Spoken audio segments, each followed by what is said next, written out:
Welcome to the Attractions Group podcast alongside Ryan Sir. I'm Don Helbig. This is episode number 93. Ryan, how you doing? I'm doing amazing. We're recording a little bit early, so the sun's out, so it's not kind of like drabby and stuff like when we normally record, which is around 7 or so p.m. local time here. But we're kicking it off at 5. And the reason for that is we have a special guest, a very special guest. But before we bring on our special guest, let me remind you that you can find us on all your favorite podcast apps, Apple, Google, Spotify, you know the drill. Smash that subscribe button there. And we also have a video cast that's on YouTube by searching for the Attractions Group podcast. So if you're watching on YouTube, make sure you subscribe, go to like, drop us a comment. Don, why are we recording early today? What's this special guest that you speak of? Well, we'd like to welcome to the Attractions Group podcast, episode number 93. He is the founder, CEO of International Theme Park Services and IAPA Hall of Famer, former Coney Island, Cincinnati executive and Kings Island executive. You might have also seen him in the movie Roller Coaster. Of course, we're talking about Dennis Speigel. Dennis, how are you? I'm good, Don. How are you, Don? How are you, Rye? Oh, just amazing. I love having celebrities on that were in the movie Roller Coaster. Well, I'm not sure about the celebrity status, but how about old timer or something like that? Yeah. It's funny because for those in the Cincinnati area, you know, obviously who Dennis is. Even if you're not involved in theme parks, it's because anytime there's a question about the industry, the local news goes to Dennis. So he's always quoted in every newspaper and every, news feed or whatever. And I always assumed it was because you made that cameo in the movie Roller Coaster. I didn't know that you owned a consulting company too. That's very interesting that you've expanded on your role. Yeah. Well, they never called me back for another movie, so I thought I'd do something else. Yeah, that's true. I guess it's typecasting. You were typecasted as a GM of a theme park. So you just kind of like, you owned it. I like that. Well, I think I told you guys maybe the story when they asked me to be in the movie. I said no for months. And then finally I said, what's the line that I would speak in the movie? And they said, it's, would somebody please tell me what's going on around here? Of course, I was running King's Dominion. I said, hell, I say that 30 times a day. So that's a no-brainer. Yeah, awesome. So, Dennis, the reason why you're here, and not just that you're a friend of the podcast, but thank you for appearing, is there's some big news in the industry, and it directly pertains to Cedar Point. And we would really be interested in, taking your perspective on it. But just a week after its much anticipated public debut, Cedar Point's record-breaking Top Thrill 2 roller coaster has been shut down indefinitely while the ride manufacturer Zamperla completes what the park is calling a mechanical modification. With the level of sophistication and technology involved, it's not unusual for a new ride to experience issues that lead to downtime. Would you say that this was something that was anticipated from your standpoint, since it is still kind of a prototype? Well, first of all, it's not unusual. I mean, this happens a lot in the industry. We've seen it at Disney with the Guardians of the Galaxy. We've seen it at Universal with Haggard's motorcycle ride. We've seen it at Six Flags. We've seen it in a lot of parks through the years. And the world we live in today, as we know, is very litigious. And we'll put that comment aside for a second. But also the world we live in is we have to be very responsible to our employees and our guests. And when there is an issue of this type, and I don't think any of us exactly know what that is.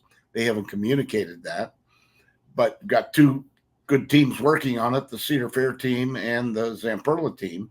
They'll get this fleshed out. They'll get it fixed. They'll get it taken care of.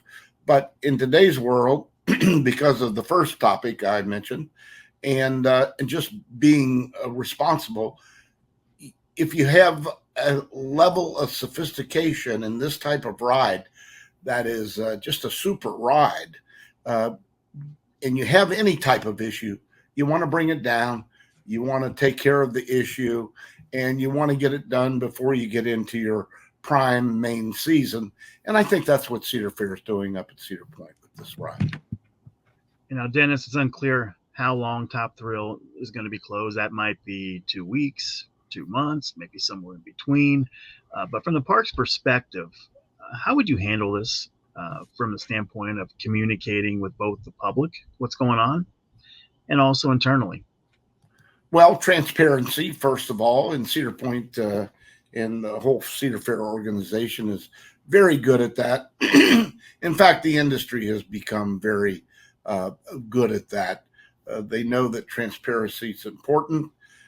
Everybody has one of these today. I've had general managers in parks tell me that when a ride gets stuck on an incline or in a loop or something, it's already on television before they even get the call up at their office to tell them what's going on. So transparency has to be with us.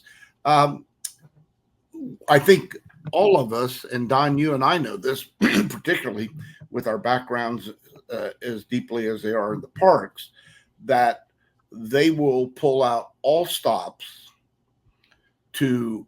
particularly with the great amount of publicity that has been out there on this ride, being introduced to the public, to get it fixed and get it operating as quickly as possible, and for several reasons.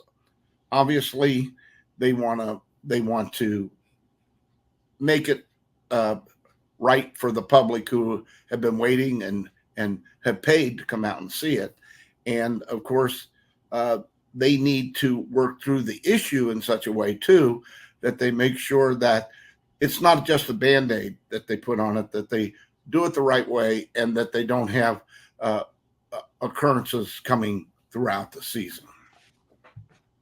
Yeah, absolutely. So, piggybacking off of what Don was saying about how do you communicate with the public, I guess the next question would be, what would your strategy be to continue to sell tickets and passes and stuff, knowing that the public knows that the big attraction, the one that they're primarily excited to see, won't be open for the foreseeable future? Well, since 2020, COVID, which was the worst season in our history and our lives for those of us who work in the industry, we've never seen anything like that before, and I hope we don't ever again. We know that that people have pent-up demand, and they want to come out and they want to experience the parks. And there's always going to be some ride or attraction that's not operating in a park. I mean, there are just too many mechanical operations through these big theme parks now. And the way I look at it is one or two attractions down for either routine maintenance or whatever they're doing doesn't destroy or put a huge chink in the visitation for the guests that day. And we see that at Disney when they've closed down Small World for a while, or the Haunted Mansion, or Pirates. People still come and they have a good time. Now, with that being said, you can go to Cedar Point, you can go to Six Flags, you can go to Busch Gardens, Dollywood, wherever you want to go. Something's going to be down. But what you want to do, excuse me, is promote or let the people know in advance that the ride isn't operating, and particularly when you're making a big introduction and a reintroduction of a ride like the Top Thrill. Yeah, Dennis, Cedar Point, they have several marquee roller coasters that are celebrating anniversaries this year. Blue Streak turned 60. You've got Magnum XL 200 turned 35, Raptor 30. Cedar Point's the roller coaster capital of the world, but they really haven't done anything up to this point to promote these anniversaries of these rides. And of course, everything is centered around Top Thrill 2 opening. So they really haven't had a chance to do it yet. But if I'm Cedar Point, and I know Top Thrill is going to be down for an extended period, I'm looking to do something with these rides to celebrate their anniversaries, to get positive news stories out there, to keep Cedar Point top of mind, and give some people a reason to maybe like rekindle memories of how much fun they had on these coasters, to plan to visit and still come out. What would your thoughts be on that, Dennis? Well, that's a good question, Don. There's a lot of legacy there. There's a lot of history. when you said the blue streak is 60, I think you said. Yeah. I remember being up at Cedar Point when it was just being put out there, and so yeah, that's an occurrence, and we have to keep in mind now too that we're a mature industry. Disney started in 1955, which would be about 69 years ago, I guess, close to it. And Six Flags in Texas was really Disney being the first destination park, and Six Flags Texas being the first regional park in 1961. So we have been around a while now, and there are these legacies and these memories that have been built through generations of a lot of people. And I think it's a great idea. I mean, I know that I have taken my children and my grandchildren on rides, and I still ride the ones that I don't have to go around in a circle or make a loop, and enjoy them and have a good time and watch them and laugh with them and tell them the stories when I rode it when I was a kid and had a good time. So yeah, there's opportunities there for parks to continue to promote because we are a mature industry now. And I think the parks where they can and they have those types of attractions need to really put that out there for the guests. So Dennis, talking about the Top Thrill 2 and the situation with that now, the park, they did the right call. I think everybody sitting at this virtual table would agree in saying, disclosing that it was going to be closed for an extended period of time. They haven't given us a time period. Likely they don't have that quite yet.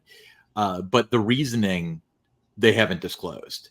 And as a result of that, a lot of people I've seen like YouTube videos with people speculating as to what's wrong and so on. Where do you think that they should draw the line between, disclosing information to prevent that and not giving away too much information as a kind of like a nice to know kind of thing? Does that make sense to you? Yeah, no, absolutely. And I think, again, it comes back to the world we live in, and you need to be transparent, but you don't have to run around in your underwear and show everything and tell everything to the public. That isn't necessary. And that doesn't help a situation, frankly. Not sure it impairs it either, but it's just not necessary, is what I would say. So I think there's a fine line between, making the call to shut the ride down is certainly a huge step when you're introducing a new ride like this. And again, as we said, had the publicity that it's had. So it had to be something has to be with the ride that they're just not comfortable with. And I can't say it's a safety issue. I don't know what the issue is. But to have everybody out there speculating and wondering and talking about it and having opining on it, I don't know that does anything. But again, we're a mature industry through our communication system, social media. I see the same types of blogs and comments that you guys see, and some of them I just laugh and scoff at, and then some of them you go, hey, that's a pretty interesting approach or take on a situation. But I don't think it's necessary for a park, absolutely, to communicate everything.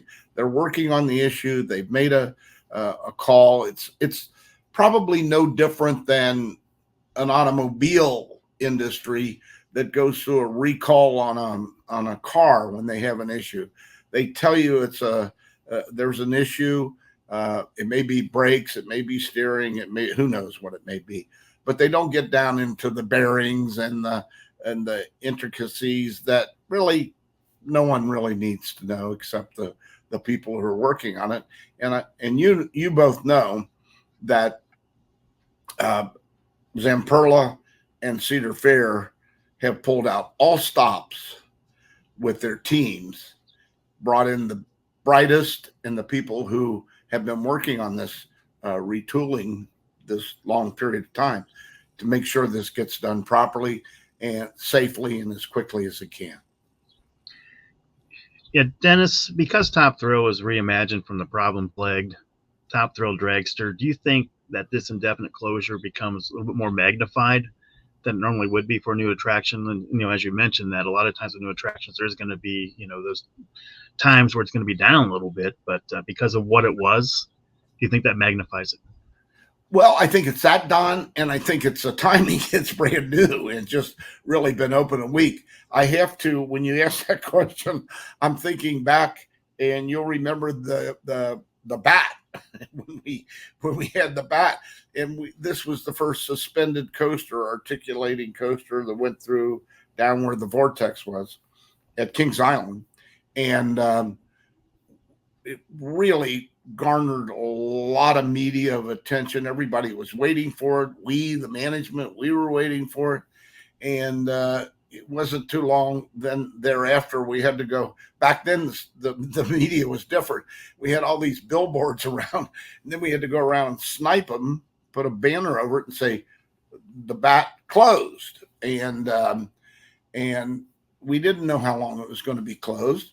And we worked with Aero Development on that ride through the engineering issues and working to get it right.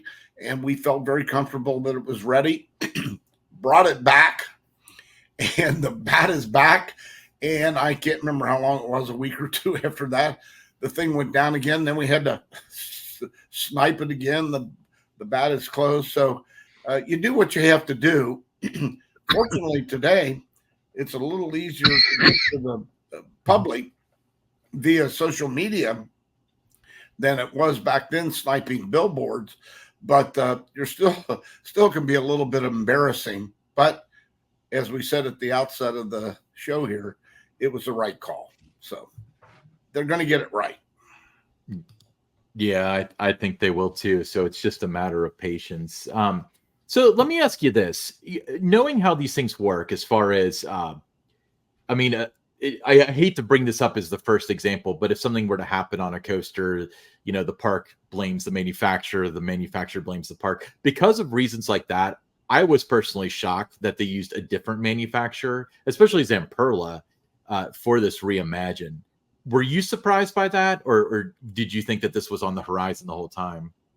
No, I didn't know it was on the horizon, and I was a little surprised. But as we know, Zamperla is a very experienced company in this area, and they have done other retoolings throughout our industry, and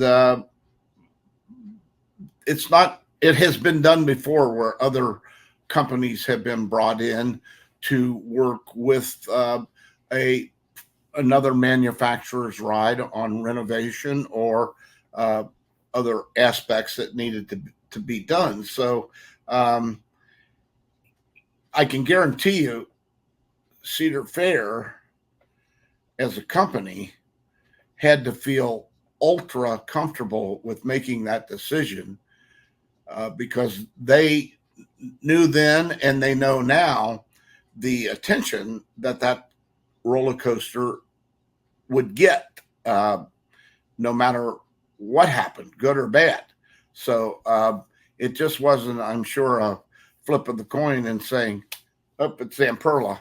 It was. It had to be. There had to be a lot of forethought on the engineering and redesign issues that they had to work through, and they had to feel comfortable with that before they made that decision. I can assure you, it wasn't made on cost savings. Yeah, Dennis, when you look at Top Thrill 2, when it opened, rave reviews. Everybody loved it. It seemed like, this is going to be a game changer. And, once it reopens, I feel it's going to get right back on track with that. But, what were you hearing about it after it opened? Just the different reviews and the discussions you were having reopened around the industry. When it reopened, a couple weeks ago, and then, just off the charts with, just the writer reaction. Everybody, loved it. And it seemed like it was going to be a game changer in terms of, what's really a thrill ride. Everything else was going to seem like a carousel next to this. But once it reopens again, it's going to get back to that level. But based on what you saw and people you've talked with in the industry, was it even better than maybe you thought the feedback was going to be? Well, certainly the early reviews that we saw for that week or so, however many days it was, were very good. I really only saw one comment. I'm not sure where I read it. I've, like you guys, I read tons of stuff every day. Could have been in the ITPS news for all I know. But one writer had said that they felt a shimmy in the ride and a vibration. Didn't think a lot about it, but acknowledged that they felt that. Okay, well, that, who knows? I don't know whether that's true, false, fact, or fiction. But the majority, when I say majority, everything I read, heard, I had a couple of friends from Cincinnati who went up and wrote it. They said it was just off the charts. It's just amazing, and hard to find anything more thrilling than that ride in our industry anywhere. So it was good. It was getting good marks, high marks. So Dennis, assuming that, this, whatever is going on right now, ends up okay, and I think we're all pretty confident that it will, what do you think that Top Thrill 2 means for the future of Zamperla? Well, I remember when I was running parks and Zamperla only made kiddie rides. Yeah. And I have watched them develop and evolve through the years into this realm that they're currently in. And they, as you both know, they make some wonderful rides, some exciting rides. But yeah, I think it's just if you go back to their early days, I think they were making, they might have been like mock. They were making carnival wagons and just tiny things. So as the generations come through the family, which Zamperla certainly has, they have grown, and not only grown in size, but they've evolved technologically and from an engineering standpoint, and have become a very responsible and reliable company in this area of the mega coasters, the giga coasters, the super coasters, whatever you want to call them. So yeah, it's this will be an important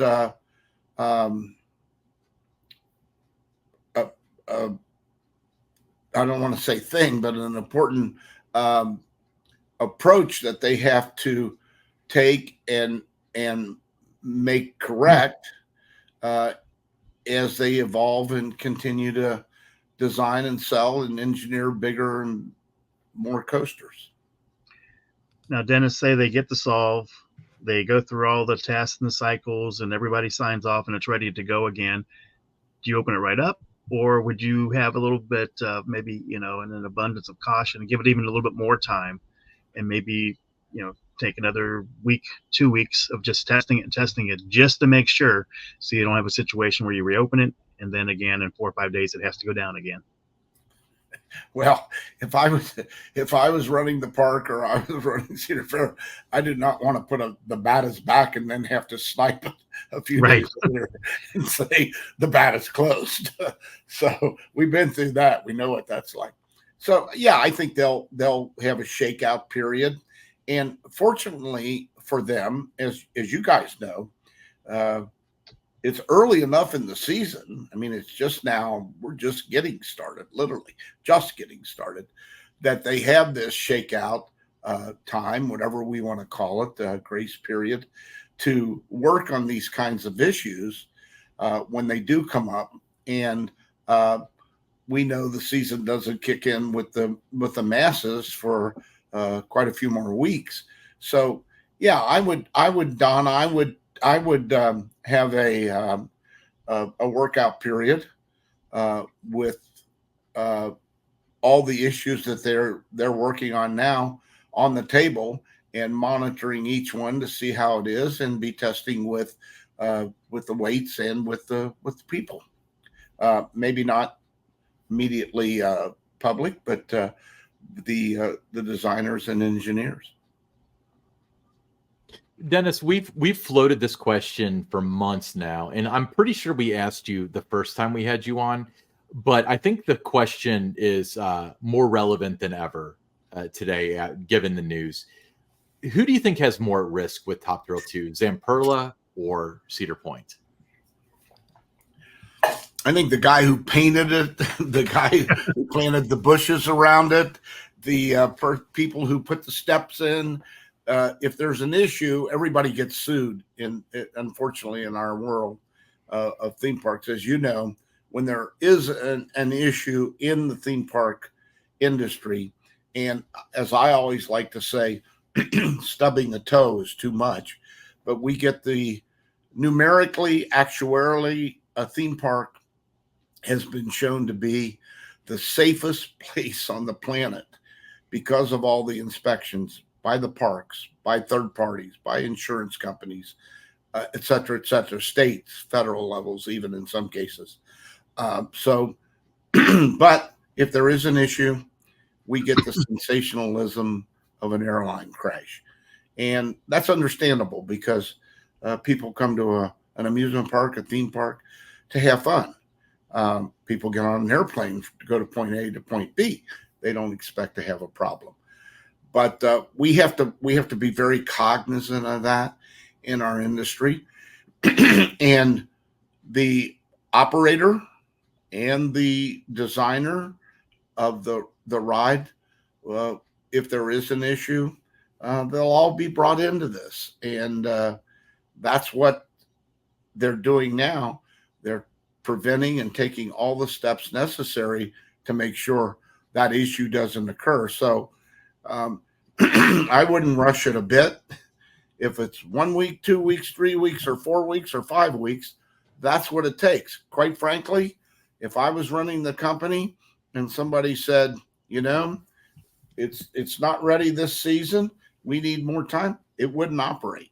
And I think that's the responsibility that those two companies would come together and have to say, let's hold. They're not going to rush it.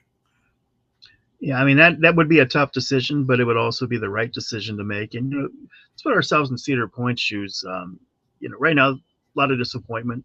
I guess that we're planning to visit. Between now maybe through Memorial Day weekend, during the period that we're pretty sure it'll be down. But they can't really do anything.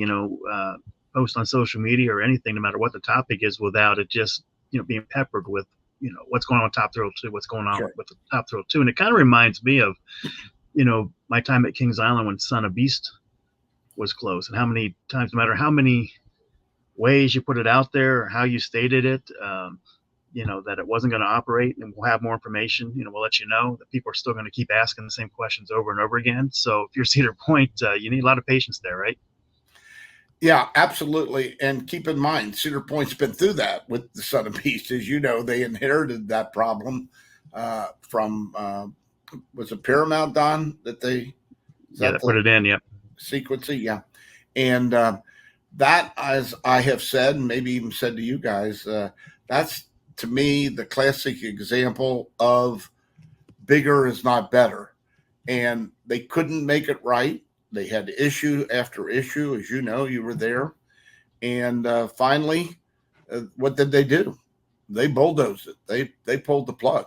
And that was tens of millions of dollars that just went away in a couple of hours.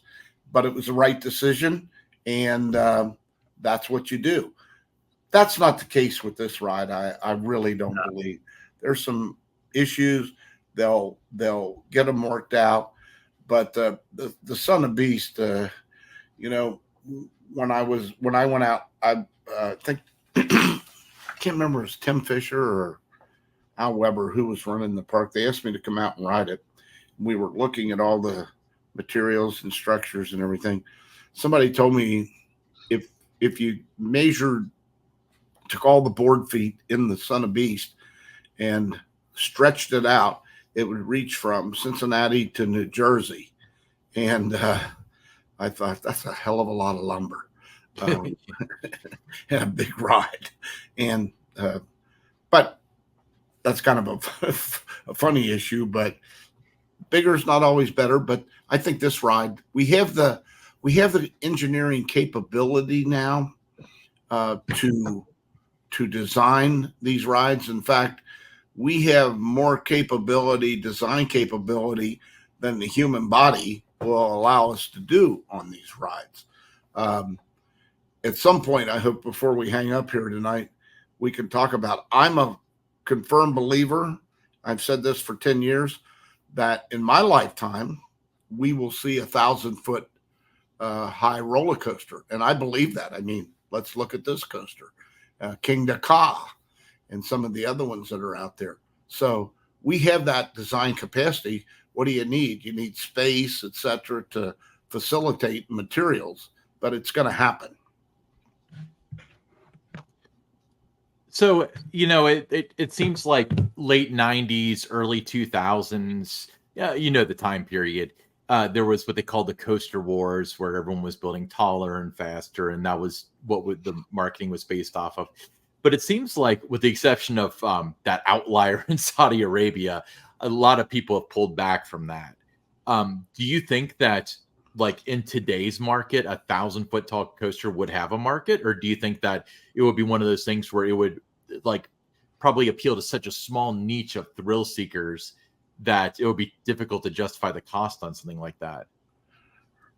I'm going to answer that a couple of different ways, because I wanted to talk to you guys about this, because I really believe it'll happen. I think we have the capability.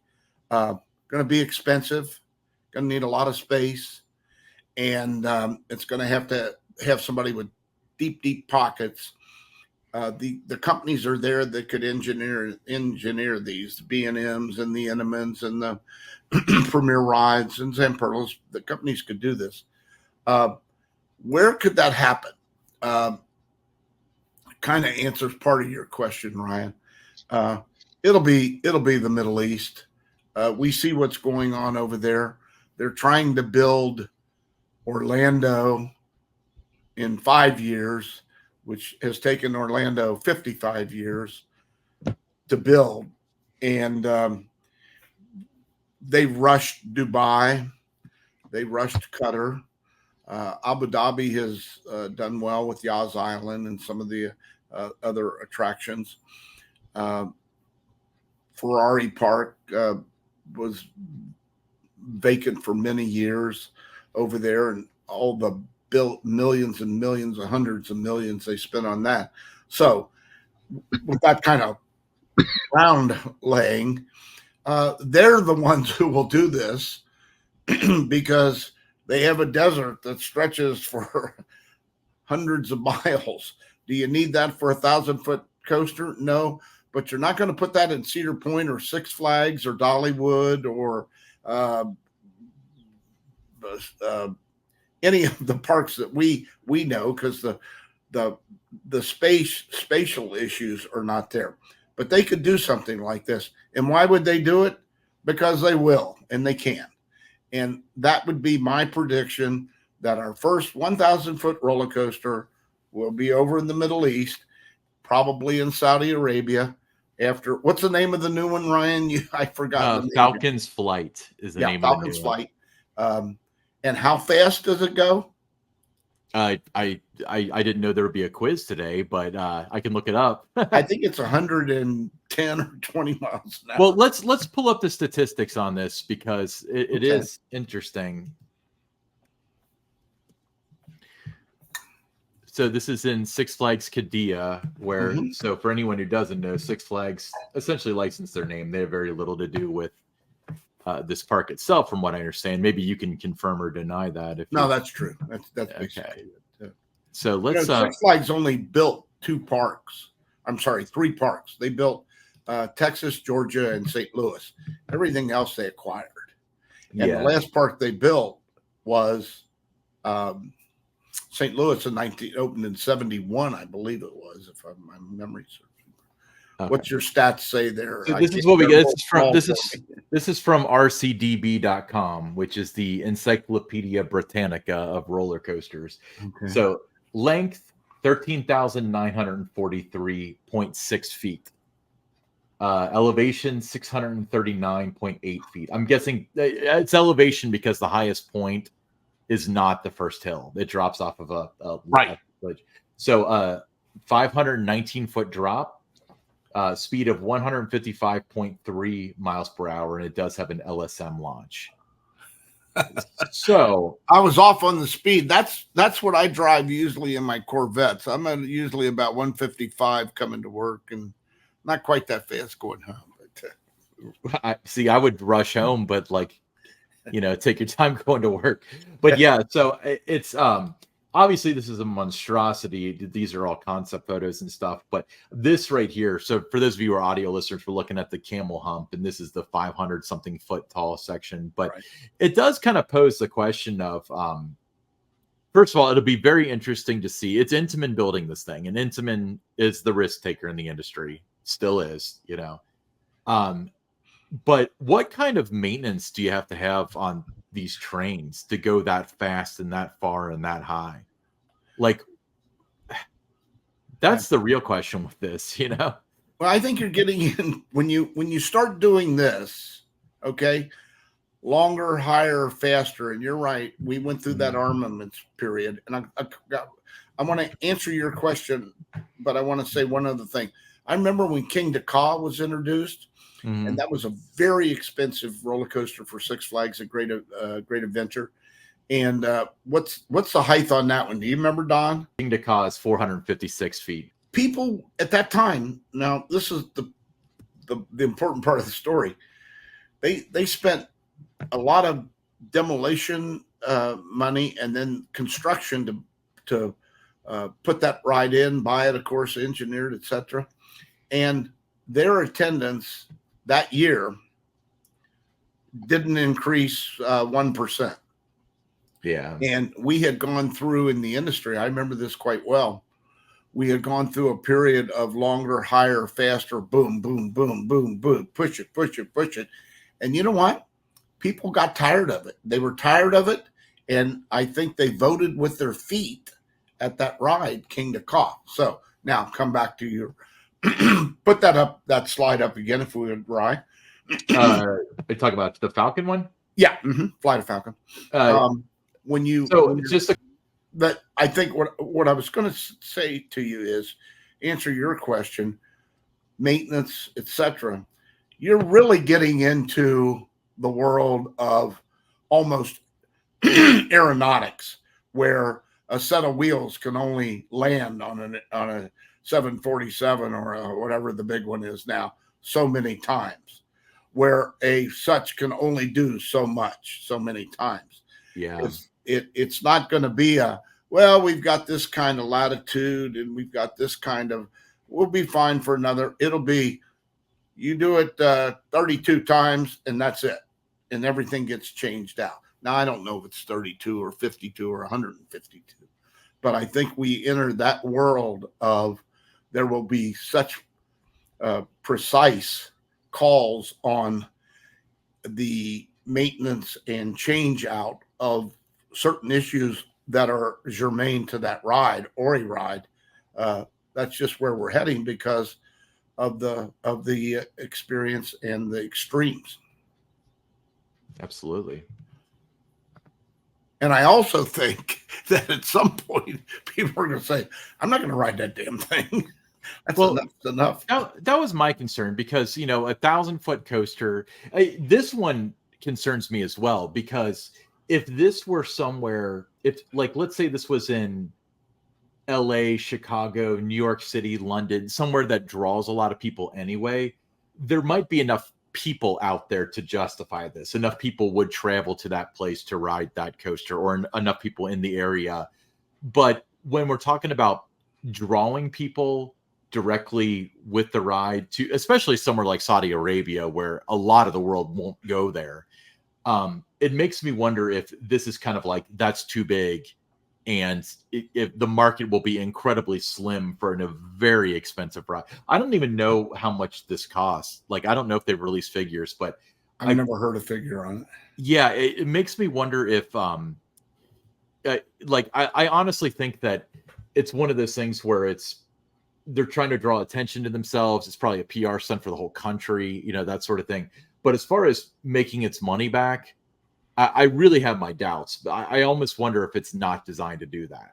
If this is 100, if you look at the parks that have opened up over in that part of the world, frankly, you look at Motion Gate, Bollywood, and some of the others that opened up.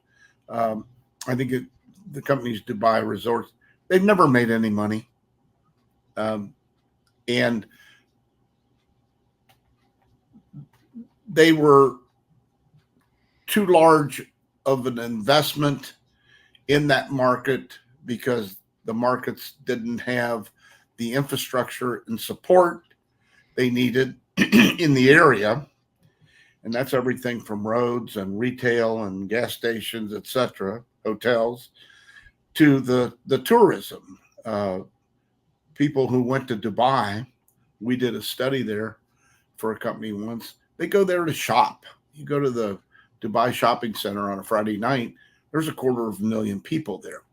Now, people have gone to the parks and they're building that, but it takes a long time to, as you say, to build to a level to pay that off. And somebody over there will build the 1,000-foot coaster to have the marquee and the name that we've got the biggest in the world. And that's just what you're dealing with over in that part of the world. And that's why you have this ride that we're talking about. Absolutely. All right, well, Dennis, switching gears, Memorial Day weekend just around the corner. What's your prediction on how the industry is going to perform this summer? Well, we watch it very carefully. I'm called by the investment community. I did 2 calls today with them, just looking at things and wanting to see how it is. Got a lot of things that are affecting us right now. We've had lousy weather to kind of start out. We've had tornadoes. We've had floods, rain, of course, to go with the floods and the tornadoes.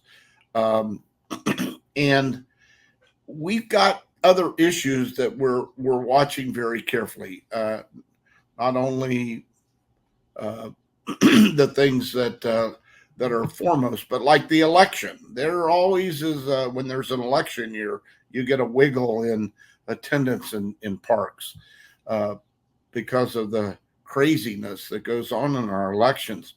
We look at the capital, the CapEx, as we all know. CapEx is what drives repeat visitation, and we live on repeat visitation in the regional parks and in the destinations as well. So you've got some hits and misses in the capital sides of the equation. I think, Don, probably we're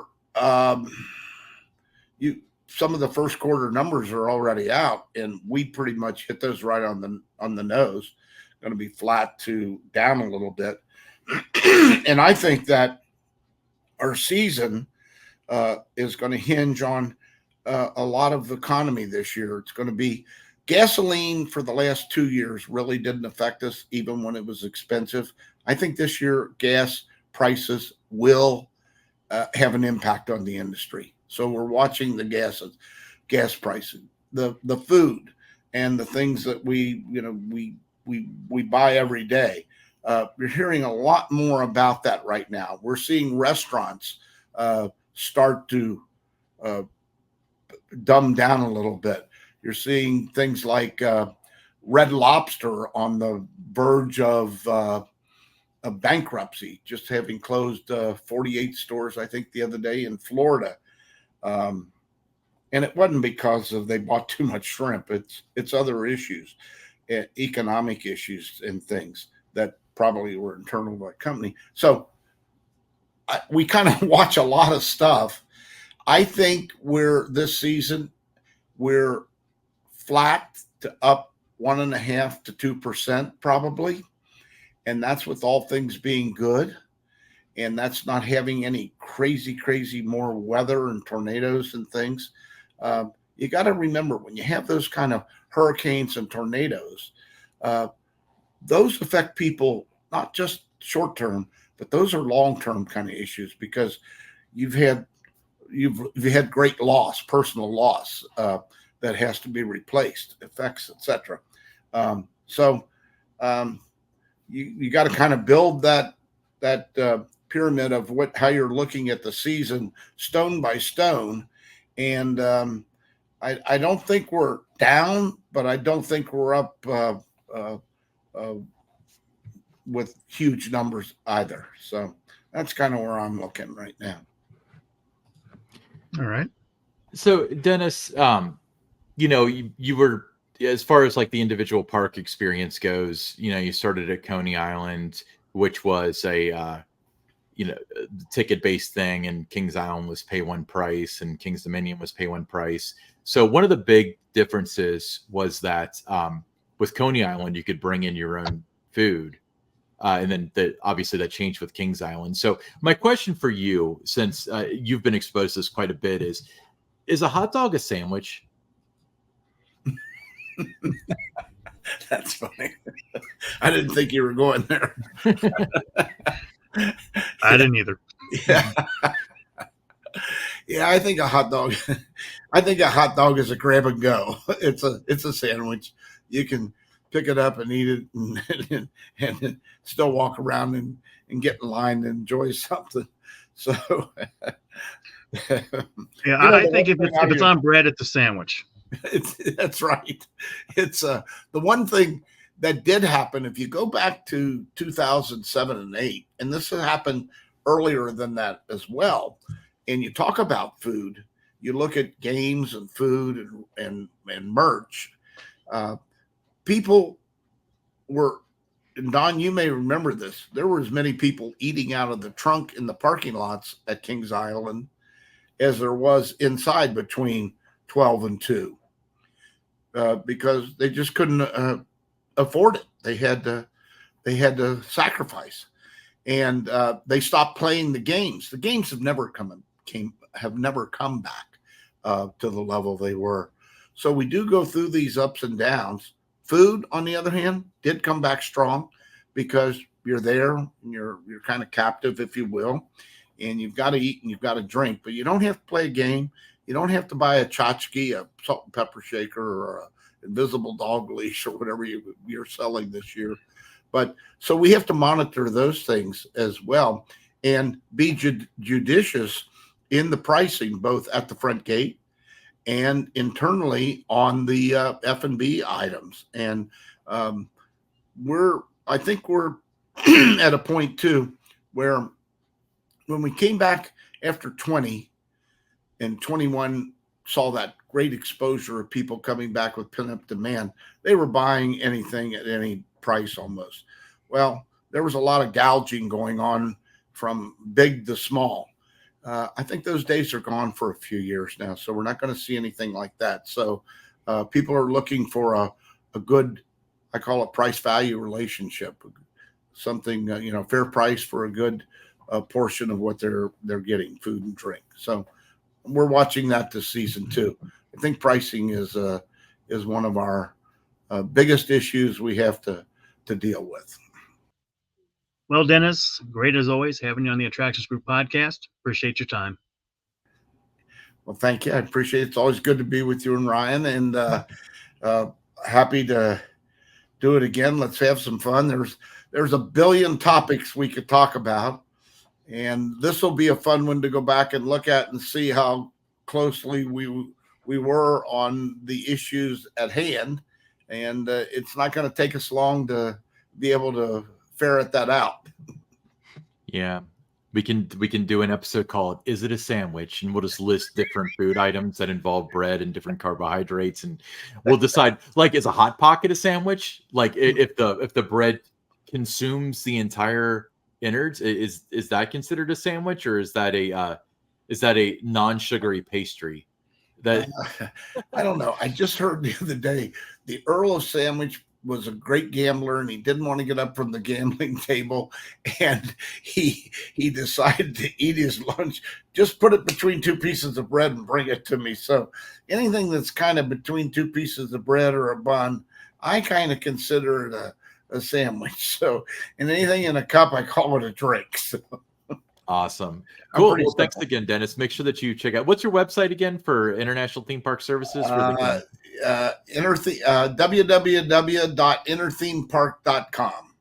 Yeah, enterthemepark.com, and make sure that you subscribe to his newsletter where I've subscribed to your newsletter for probably a decade, maybe more than that now. And We've done it now 27 years, Ryan. And you should tell your listeners and viewers it's free. We don't charge for it. And it's read by everybody from the top to the bottom in the industry. I get a comment on it 2 or 3 a week that, oh, gee whiz, I come in, get my coffee or my tea, and I open up the ITPS newsletter to see what's going on. And quite frankly, that's what I do.